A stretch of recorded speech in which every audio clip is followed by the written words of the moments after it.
नमस्कार दोस्तों, आज मैं फिर हाजिर हूँ डॉक्टर शर्मा ABCD को आगे बढ़ाने के लिए। आज हम D से डायबिटीज़ यानी शुगर पर चर्चा करेंगे। शुगर मधुमेह के नाम से हमारे आयुर्वेद में बहुत सालों से मालूम है। WHO के अनुसार 2025 तक दुनिया की 3/4 पॉपुलेशन शुगर से प्रभावित होगी और उसमें से 1/3 लोग इंडिया और चाइना में होंगे, क्योंकि 2025 तक हमारी पॉपुलेशन चाइना से ज़्यादा हो जाएगी। इसलिए इंडिया वर्ल्ड की डायबिटिक कैपिटल बन जाएगा और ये एक शर्म की बात है। यही चिंता की बात नहीं है, दूसरी ये भी है कि अब शुगर छोटी उम्र यानी 30-40 वर्ष की आयु में भी देखी जाने लगी है। यह बीमारी भी ब्लड प्रेशर, हार्ट प्रॉब्लम्स की तरह एक मेटाबॉलिक डिजीज़ है जो हम अपने गलत खान पीन से खरीदते हैं। बीमारी इसको समझें, ये बहुत एक तरह की गंभीर बीमारी है, इसलिए इसको कंट्रोल में रखना बहुत ज़रूरी है, क्योंकि ये एक तरह का घुन है जो शरीर को अंदर ही अंदर खा जाता है। परंतु अगर आप इसे कंट्रोल रखें तो आप लगभग अच्छा तंदुरुस्त जीवन व्यतीत कर सकते हैं।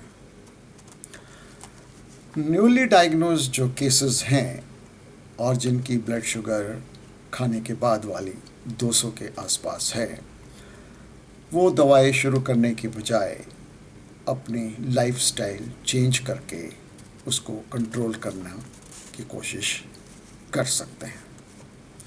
परंतु जो डायबिटिक हैं उनको चाहिए कि वो अपनी फास्टिंग की शुगर 100 के करीब और खाने के बाद की शुगर 180 के आसपास रखें।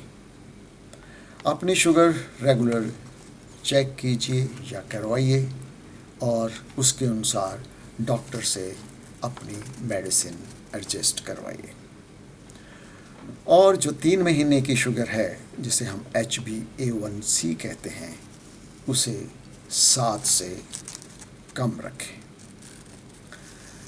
खाने में बहुत ज़रूरी है कि आप मिठाइयाँ, आइसक्रीम, कोल्ड ड्रिंक, जूसेस और चीनी की बनी बाकी चीज़ें सब बिल्कुल बंद कर दें।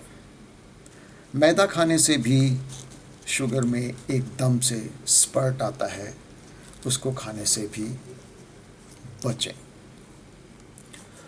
शुगर अगर कंट्रोल में नहीं रहे तो आपको बहुत सी कॉम्प्लिकेशंस हो सकती हैं, जिसमें मुख्य हैं गुर्दे खराब हो जाना, आँखों की रोशनी पे फ़र्क पड़ना, पैर सुन्न रहना, जलना, और अगर आपको पैरों पे जख्म हो गया तो उसका बहुत ही ज़्यादा ध्यान रखिए, क्योंकि अगर वो कंट्रोल में नहीं रहे तो लोगों की उंगलियां पैर तक काटने की नौबत आ जाती है। तो इसलिए बहुत ज़रूरी है कि हमेशा शुगर को कंट्रोल में रखें। हम जितनी भी दवाइयाँ डॉक्टर्स आपको शुगर के लिए देते हैं, वो हमारे एक पैंक्रियास ग्लैंड को जाके उसमें स्टिमुलेट करती हैं कि इंसुलिन और सिक्रीट करें। उसके अंदर एक सेल्स होते हैं, सेल्स ऑफ लैंगरहैंस, तो वो उसको स्टिमुलेट करती हैं या आपकी जो इंसुलिन है उसका बेटर यूटिलाइजेशन करती हैं। परंतु इन सब चीज़ों की भी एक लिमिट होती है। अगर आप थके हुए घोड़े को चाबुक मारते रहेंगे तो वो भाग तो नहीं सकता। तो इसी तरह अगर आपके अंदर इंसुलिन पूरी नहीं है तो अच्छा यही रहता है कि आप इंसुलिन बाहर से लें, और वो इंजेक्शन के रूप में ही ली जाती है।